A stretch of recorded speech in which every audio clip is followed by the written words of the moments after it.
Hi, I'm Callum from Tyne Valley Motorhomes, and today I'll be doing the handover on the Chausson 630 Premium. So starting off at the driver's door, on the slam panel is where you'll find your recommended tyre pressures and your tyre size on here. And then working my way back, you do have your external gas barbecue point. Because this is a premium, it comes with an external barbecue and shower point. So you get your connector here, connect to your gas hose line, and this could power your Cadillac or external barbecue. When you turn the gas on, you turn it on at the top on here on the gas tap, and it will run off the main bottle behind. Coming further back, this is your LPG, your gas locker, liquid petroleum gas. So to open, you make sure that the two dots, dot to dot means it's closed, turn it away and you'll be able to open the locker door. And in here you do have one 6 kilogram propane bottle, which you'd always make sure is securely tied in when you've put it on board. And you can turn on and off from the top of the bottle. To connect the pigtail, it is just a hand tighten left hand thread and tighten until it's hand tight. Always turn it off when you travel, as this is the safest way. Should you be in a collision, the gas is isolated. Coming further back, you've got your two fridge vents behind there to allow circulation behind the fridge. You've got your awning light, and coming further back behind the passenger wheel, the driver's wheel, sorry, is your waste water. So this is any water that or anything you've put down a plug hole, and you'd simply pull the lever, pull it open. So push it in to close it, pull it out to open, drive over a grid on the way out of your site and deposit your wastewater. In the winter, you'd want to drain this off completely as well, as this is one of your drained off points. And above, this is your cassette toilet. So your toilet's behind there, that's where you do the business. This is where it all ends up. So that all your exterior lockers open with the round headed key. And then if the blade on the bottom of the bowl of the toilet is closed, you'll be able to lift your orange T handle, lift it up, pull it out. You've got some wheels on there to deposit and take around the site when it's full, to deposit it at your waste disposal point, which is normally behind or beside your toilet block. You take the cover off until it exposes this end like so. You press the button and then you tip it out, and then the little grey cover which clips on here, you can use that as a measuring stick. So you put a cap full of liquid straight into the cassette if you're using the liquid form, and it's ready to go back into the vehicle. If not, you'd put a pint of fresh water in and then push it back in the vehicle and drop a tablet down. But once you have emptied it, do give it a slosh out with some water, clean it out and rinse it, and push it back into the vehicle with chemical in. And always use the recommended toilet paper for the Thetford toilet, which is the Thetford Camping and Caravan and toilet paper. Coming further back, so to operate these locks, like I said, dot to dot is closed. You put the key in, do a quarter of a turn and a tap. Once it's pushed in, that is the door locked. And then you put the key in, quarter of a turn, the face of the lock will pop out, turn it so the dots are opposite from each other, and then you can open the door. And this is your garage on the 630. So it is heated by the diesel heating on board. It's got a 12 volt supply and a 230 supply here as well. You've got your light, which will come on with the main control panel on. Then you do get these are your bed makeup cushions, which I'll show you in a second. You've got your tonneau with it being a Ford. External screens to clip over the mirrors and round the windscreens and tuck onto the doors.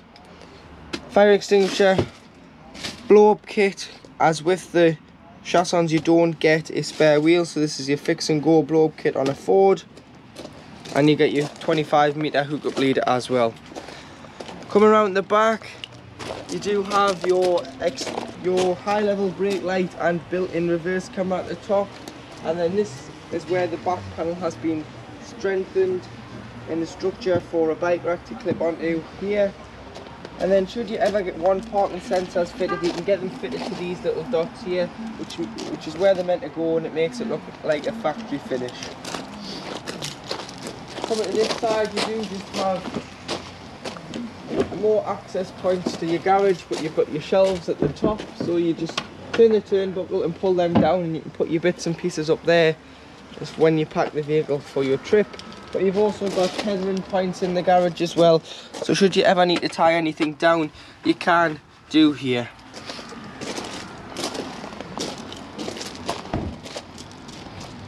Coming to here, this is your Techni box.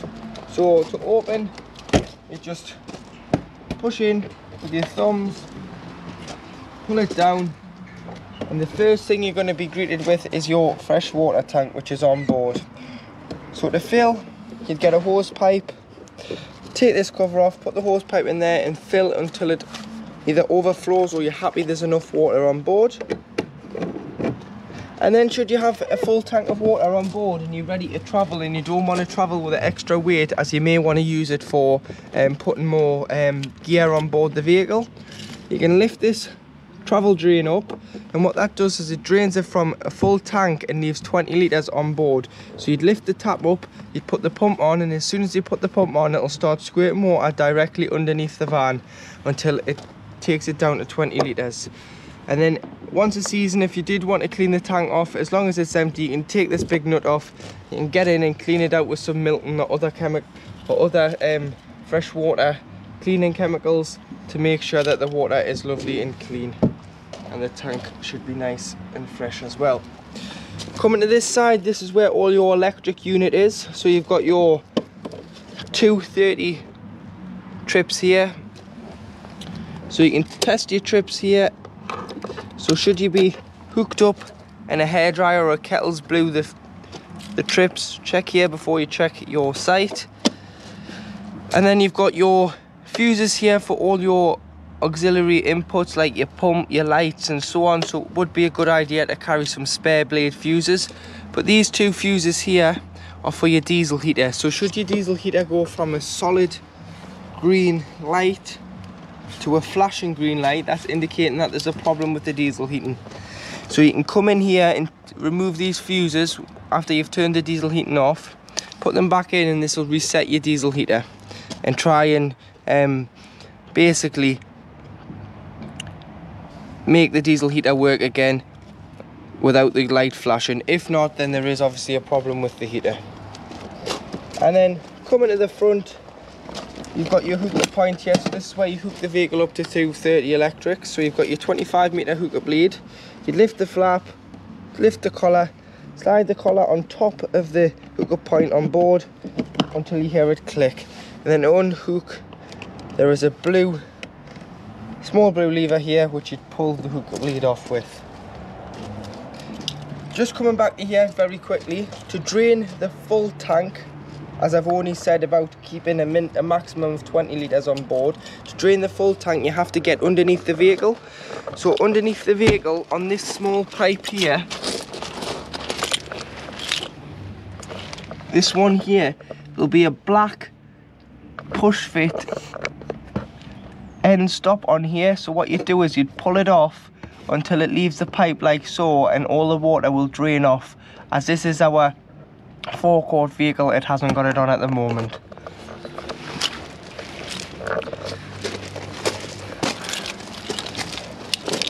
And then coming to here, so if you're heating the water on gas, this cover must come off. So what you'd do is you'd push down on the top of the cover, put your thumb in the middle and peel the cover off until it exposes like so. And this is only for when heating the water on gas. If you're heating it on electric, it can stay on, and when you're driving or washing the vehicle, of course, you'd put that back on like so. And just make sure you give it a tap there. And then coming to the front of the van, this is your fresh water, cold water shower feed. So it's just a cold water from your fresh tank external shower point. So you've got a shower hose which would just pop in there, and then should the pump be on, you can just use it to hose the dogs, the boots, the bikes off after you've been on the beach. And then to fill the vehicle up, you just open the door, and behind the cover is your fill up point. So with it being a Ford, it's got an easy fill system, so it's capless, so you just push your diesel filler into there and to fill with diesel. Below is your AdBlue. As it's a Euro 6 compliant engine, it does have AdBlue, so you can get this from most petrol stations, fuel stations now, or you can buy it in the 10-litre drums to keep one in your garage if you're going a further afield or abroad. And you just take the cover off and fill with AdBlue. It's about a 20-litre tank, and it'll do anywhere between 5.5 to 6,000 mile on a full tank of AdBlue. It will let you know when the AdBlue is needed, as it will come on the instrument cluster between the speedo that it does need AdBlue. Top it up as soon as possible, because if you don't, it will go into limp mode, and if it goes completely dry of AdBlue, the engine will just not start, as it's a safety feature to protect the engine.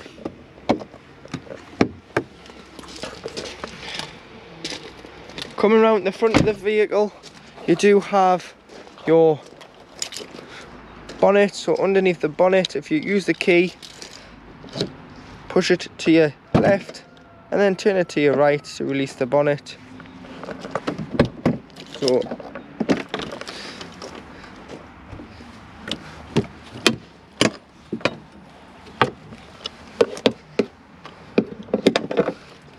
use the stick to keep the bonnet up, and then you do have your weight plate.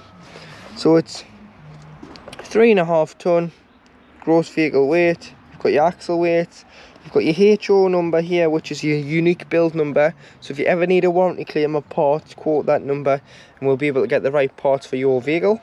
And then you do have your Ford chassis number. Underneath the bonnet, you've got your screen wash, your oil filler, and your oil dipstick just down there. Your brake fluid here, and then you've got your radiator fluid here, so your coolant. And then should you ever need to jump start the vehicle, you put your positive jump lead or jump pack onto here, and then you would earth off the side of the engine there on the hoist there for the earth for your black jump lead. And then coming into the vehicle, this is your 12-volt control panel. So you can turn on here, and this is your master switch. It will then indicate if you are hooked up or not. And at the moment we are hooked up, so you'll get the hookup sign and the green light, which means you've got 230-volt on board. And then next to it you do have your master switch for all your lights, and then they all are individually switched around the vehicle on the various switches here. Your reader lights have got little switches on, and the bathroom light, I'll show you in a second, is on the side of the sink. You've got your pump, which you can put on to use your taps, your shower, your exterior shower, your toilet, your hand basin. But do take in mind, if you've got no water on board, don't put the pump on, as you can burn the motor out on the pump. And then next to that you do have the light on the side, which is the awning light, which is here on the exterior of the vehicle. And then these here correspond to these buttons along the bottom. So you've got the one of the trailer, which is your leisure battery reading. You've got the one of the truck, which is your Ford engine battery reading, or it could be a Fiat if you've opted it on a Fiat. And then you do have your water, which is your fresh water. So there we've got about 10 litres of water on board. 10 to 20 litres of water are fresh on board. And should the waste be full, this little tab here, the orange light, will go down here to red to indicate that the waste needs emptying.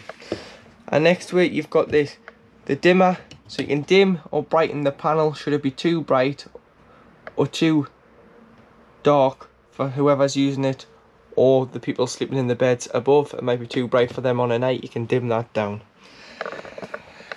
Next you've got your Webasto diesel heating. So it's always best to have a quarter of a tank of diesel or more for the diesel heater to work effectively, as they are on different levels. So if it does get below a quarter of a tank, this heater will just simply not get a feed of diesel.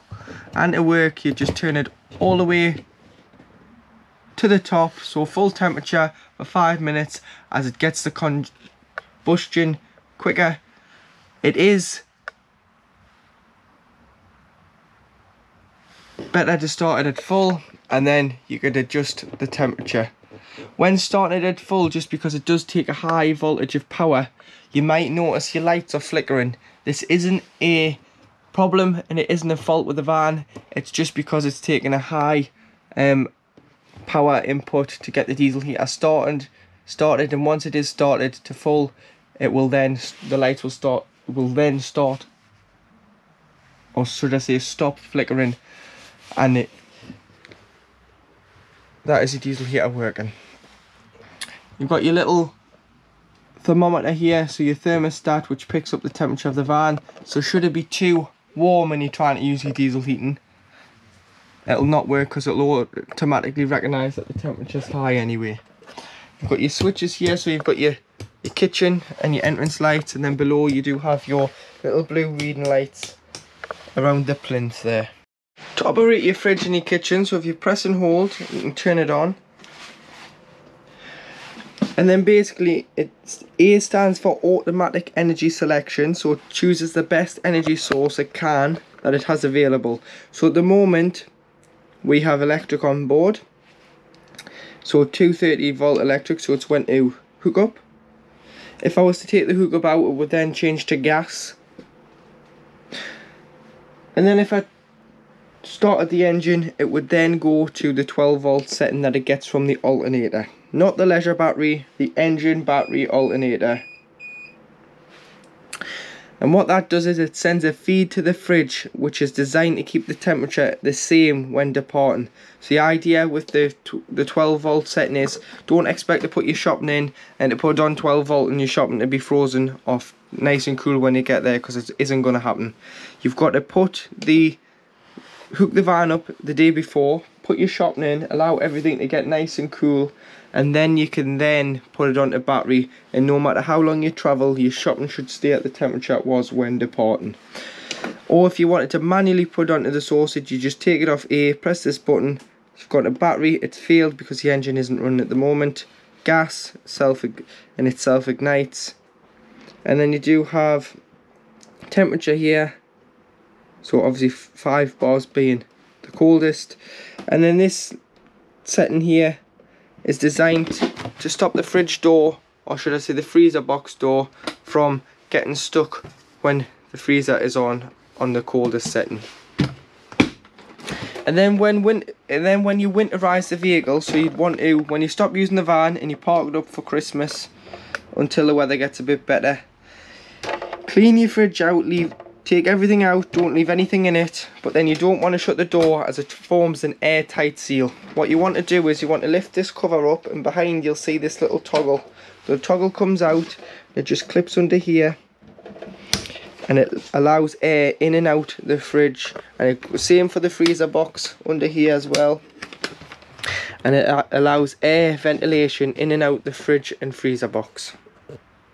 Do take in mind as well, when on automatic, should you have stopped at a petrol station or to fill up with diesel and it's on automatic, obviously you can't find hook up because you're not hooked up. You've switched the engine off, so you can't find 12 volt.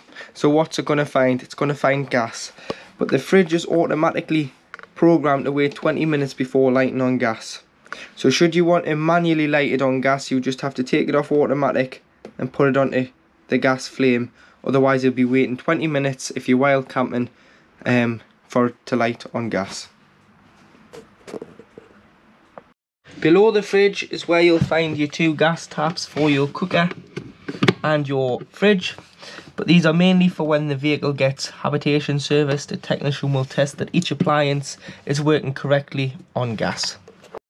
In the kitchen area you've got 2 gas rings and 1 electric hot plate, which will indicate with the little red light there, So do be careful that you haven't knocked this when walking past and you hook up and you knock it, because if that gets warm, the glass gets warm and then the glass will shatter. And you'll get quite a scare as it's very loud when it shatters. Below you've got your grill pan and oven shelf. So when you're travelling, if you take these out or wrap them up, as these can be the main cause of the noise when you're on the road. Got a storage drawer below.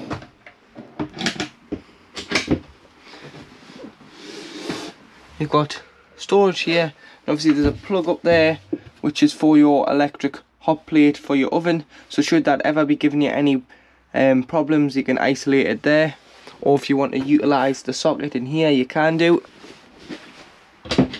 Got a socket here, and then you do have your cutlery drawer, and then these switches, this one's for one of the beds, that's for the electric drop down table, and that's for the other bed, which I'll go through in a second.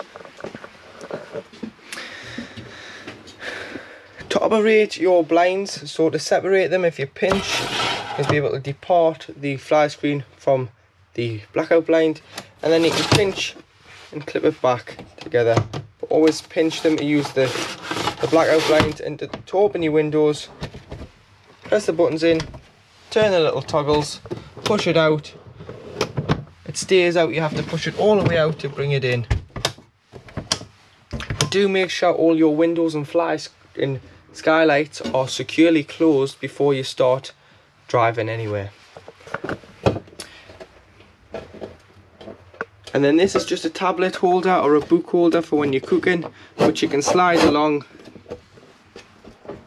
and then you can rest your books on there, or some people actually use these as spice racks, so it's entirely up to you. And then you've got storage in here, but you do have one control in here which is very important. So this is your heating your water on gas switch, so this is for your boiler. So this is when the cover on the exterior of the vehicle needs to be taken off to use the gas to heat the water. So what you need to do is, you've got off in the middle, you've got 70 degrees at the top, which you'd normally use for doing your dishes, and then you do have 50 degrees at the bottom, which you'd use for having a shower. You can use the gas and electric together, so if you wanted to put the gas side on and the electric side on, that's totally fine, but this will just boost, putting both on will boost your hot water, so it'll give you hot water in about 10 minutes, which you'd normally use in the winter, or should you be desperate for hot water. But if you've paid for your site fees and you can wait for water, just use the electric, because it only takes 20 minutes to heat the water on electric, as it's only a 10-litre boiler. And to operate the skylight in the kitchen, what you need to do is pull this toggle down and then twist. This opens the skylight, and then to make sure it is shut, you'll see a little red tab here that indicates that the skylight is closed. And you do have a fly screen and a blackout blind for on an evening. To operate your boiler on electric, at the front of the lounge behind the passenger seat is where you'll find your boiler. So your boiler is behind there, which I'll go through in a second. But this is the switch for the boiler on electric. So you'll see it says Truma Boiler EL. So it's the electric side where the cover doesn't have to come off. If you've paid your side fees, you can heat your water on electric. And to do so, you've got 1 kilowatt at the top, off in the middle, and 2 kilowatts at the bottom. And of course, if you were desperate for hot water, you can put the gas and electric on together, which doubles heating time. But on electric, on 2 kilowatts, you normally get hot water within 15 to 20 minutes. Behind is where the boiler lives. So the boiler lives in here, and is a 10-litre boiler, so it holds 10 litres of water at any one time.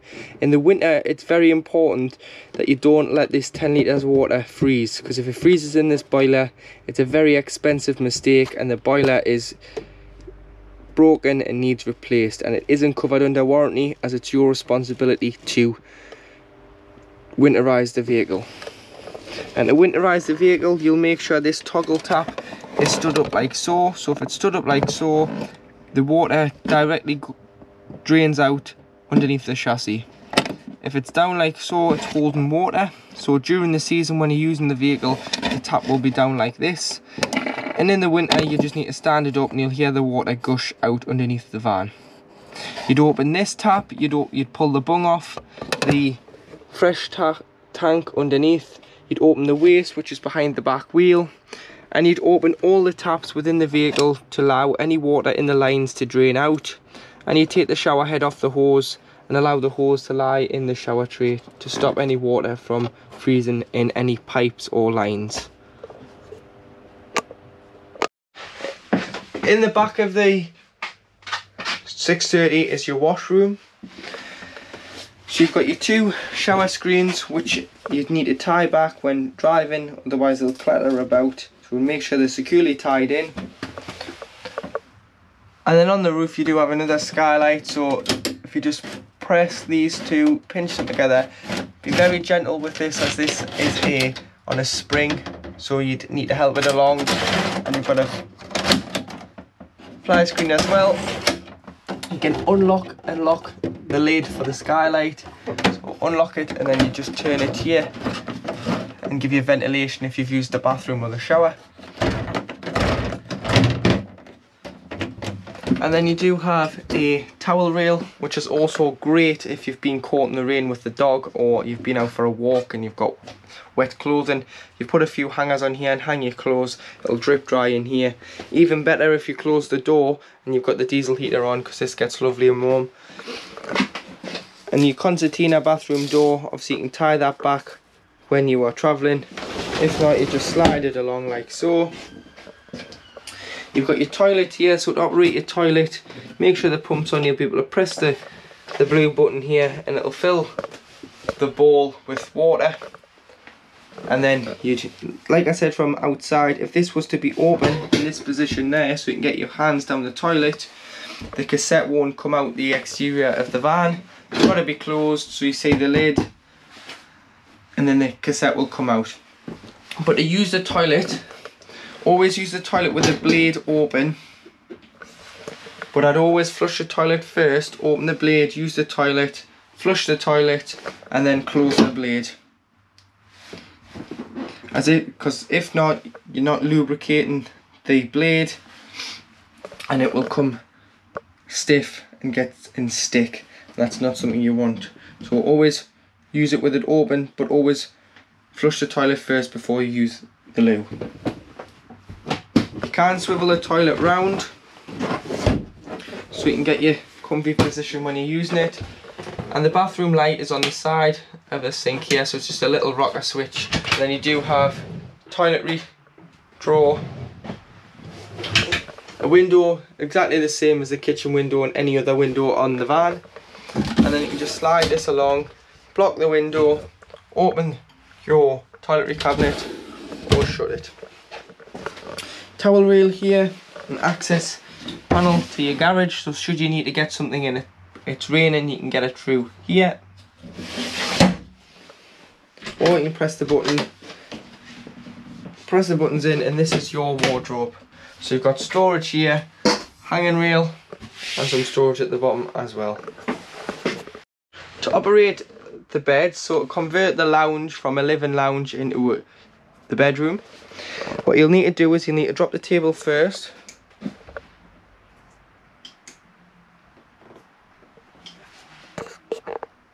And to make the bed below, drop the table into position,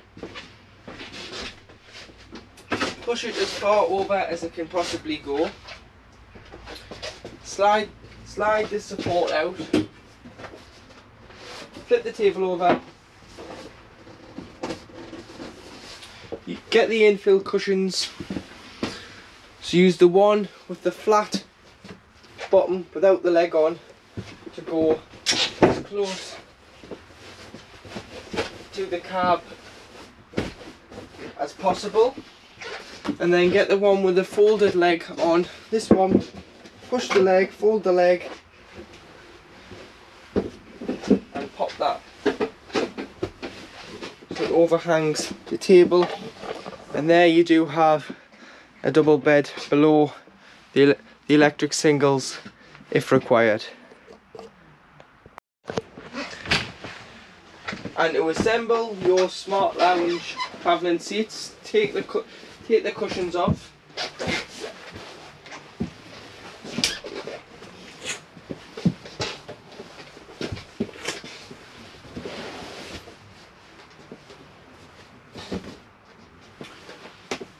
Turn the lever back, pull the seat base up.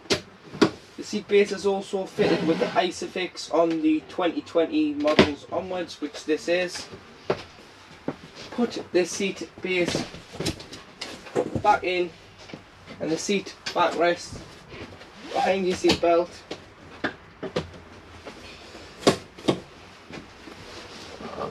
And there you do have a full travelling seat. The other side is exactly the same, and that shows you how to assemble it to a travelling seat. Obviously, when you are using it back as a lounge, you can slide this back in, as this just gives foot space for the rear passengers. To swivel the front seats, at the front you'll have the adjustment for the seat, and above you'll have a half bar. If you turn the half bar, you'll be able to spin the seat round into the rear. Should it get caught on the door or the steering wheel, if you just pull the seat back, you'll then be able to turn the seat fully into the rear of the vehicle and utilise the 2 cab seats to make your lounge bigger. So on the Ford, underneath your passenger seat is where your leisure batteries live, and underneath your driver's seat is where your engine battery is, as it's not underneath the bonnet. So now in the cab, on the right of the driver you do have the handbrake. The handbrake is what's called a folding handbrake, so you might think that's off there because it's quite floppy. It's not, it's on. What you need to do is you need to pull the handbrake up, press the button in and then drop it. And then to put it back on, you'll hear it ratchet back up. That's the handbrake on. So this is designed to fold down so the seat can turn around on top of it without getting caught on the handbrake. But you'll always see the light when the handbrake's on the dashboard anyway. On the door you do have the central locking, so you can lock the cab door. And as it's a premium, it has the central locking on the habitation door,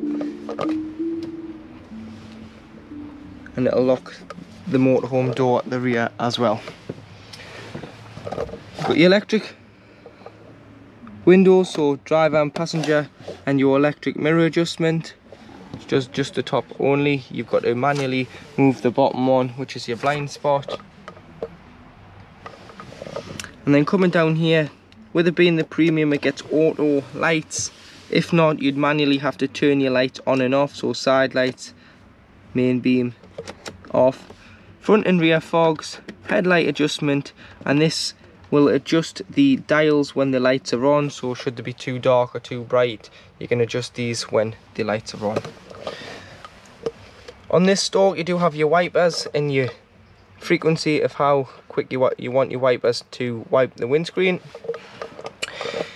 You've got your trip control on here, which goes through the screen, so it tells you your miles per gallon, your digital speedo, your instant fuel usage, your range, your average speed and so on. Or you can go into here and then you can driver's assistance, so you've got hill start, maintenance, you can check the oil life, and you can check the AdBlue. So you've got 5,500 miles before the AdBlue needs topped up on this vehicle itself, so you can check yours. And you can check the level, so no fill required. The information, obviously it's full because you can see the bar there.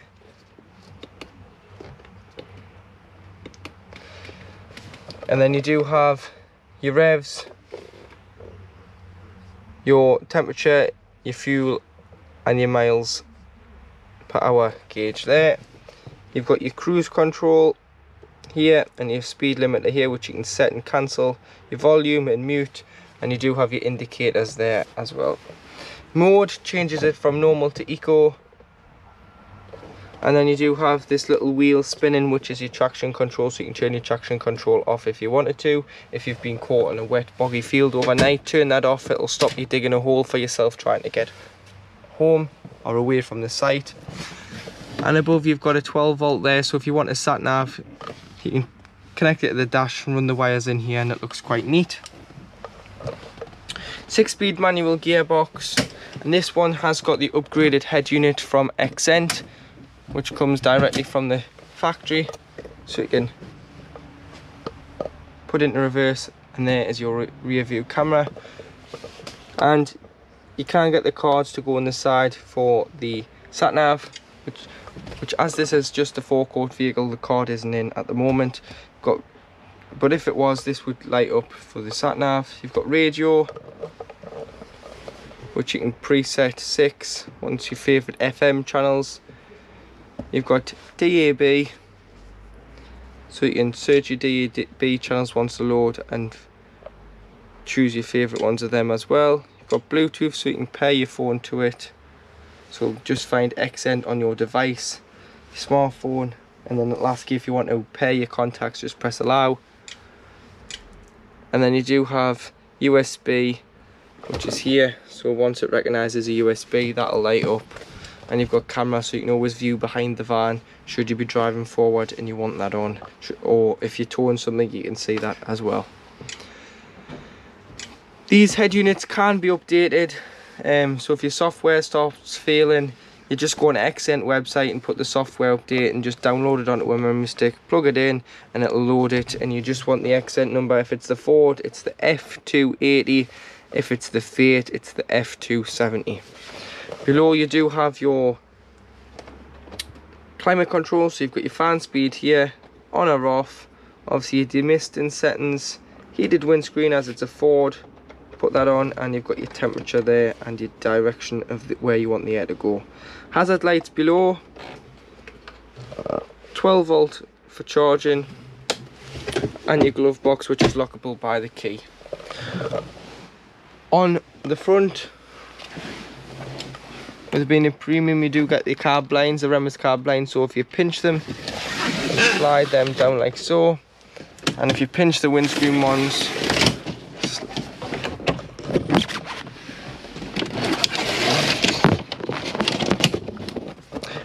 and they're cut out to go around the mirror, and that'd be how you'd black the carb out. Just do take it in mind when using the beds, that is your isolation key here, so make sure the key is switched on, otherwise the switches up there won't work. And if you manually had to override the bed, so should the power fail and you want the beds are down, you lift this cover off and you put the winding handle onto here, and you can wind the bed up and down.